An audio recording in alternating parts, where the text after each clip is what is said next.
2007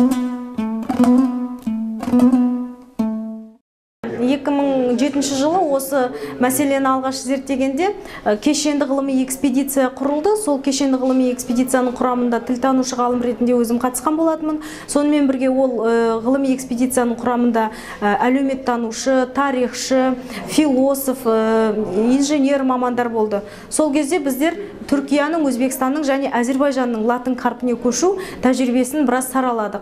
Оны сол елдердегі осы мәселемен айналысатын ғалымдардан, осы мәселеге қатысты мемлекеттік үкіметтік комиссиялардың мүшелері болған тұлғалардан әртүрлі сұхбаттар, интервью алу арқылы, сондай-ақ әлеуметтік сауалнамалық зерттеулер жүргізулер арқылы осы нәтижелерге жеткен болатынбыз. Енді ең алдымен қандай ерекшелікті, қандай қиыншылық десек, онда мысалы қиыншылық Түркияда қандай қиыншылықтар болды десек, Түркияда латын қарпіне көшу бұл европалық, яғни батыстық мәдениетке бет бұрудың символы ретінде сол кездегі республиканың құраушысы Мұстафа Кемал Ататүріктің идеясымен жүзеге асты.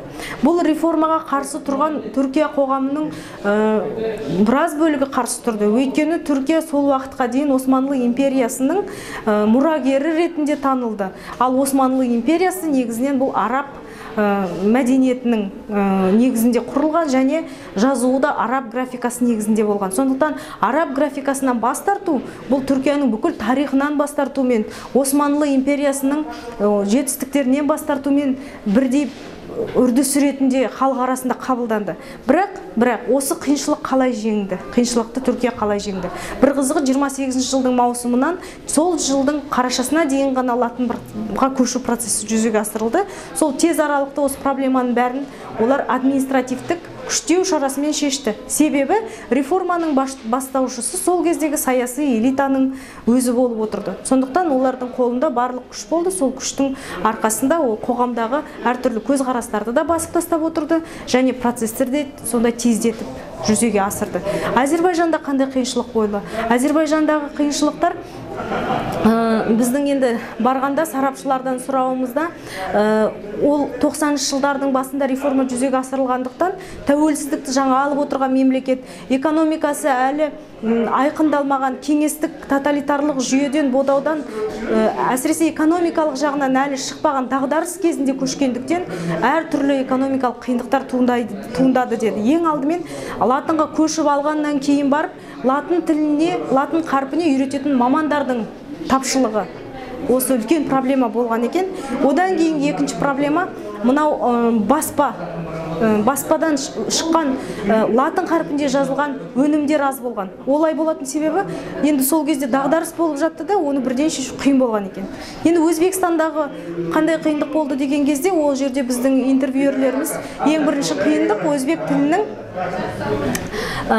әліпбиін жасауда мамандар емес, функционерлер көп әсер еткен дейді. Сондықтан олар тілдің ерекшелігін көрсете алатындай, ұлттық ерекшелігін көрсете алатындай әліпбиді бірден жасай алмады. Сондықтан біраз қиыншылықтар туындаған дейді. Енді қиыншылықтар әр елде де көп болды, мен тек негізгілерін атап өттім.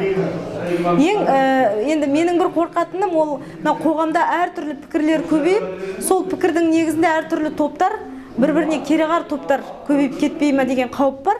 Бірақ ол қауіптің де алдын алуға болады, оған бұқаралық ақпарат құралдары кәдімгідей атсалысу керек. Елдің, жұрттың ойын, пікірін дұрыс арнаға бұрып отыру керек. Осы тұрғыдан келгенде, мысалы, әліпбидің жобасын әрбір қазақ тіліне қатысы бар адам жасау керек деген нәрсені осындай көзқарасты пікірді жою керек, немесе болдырмау керек. Әліпбидің жобасын тіл мамандары, яғни сол әліпби теориясын зерттеп жүрген ғалымдар жасау керек деген көзқарасты қоғамға жеткізу керек. Әйтпесе әркім өз жобасын ұсынып, қазір әркім өз жобасын қорғап, және сол қорғаушылардың қорғаушылары пайда болып, сондай әртүрлі жік топтар көбейіп кетпеу керек.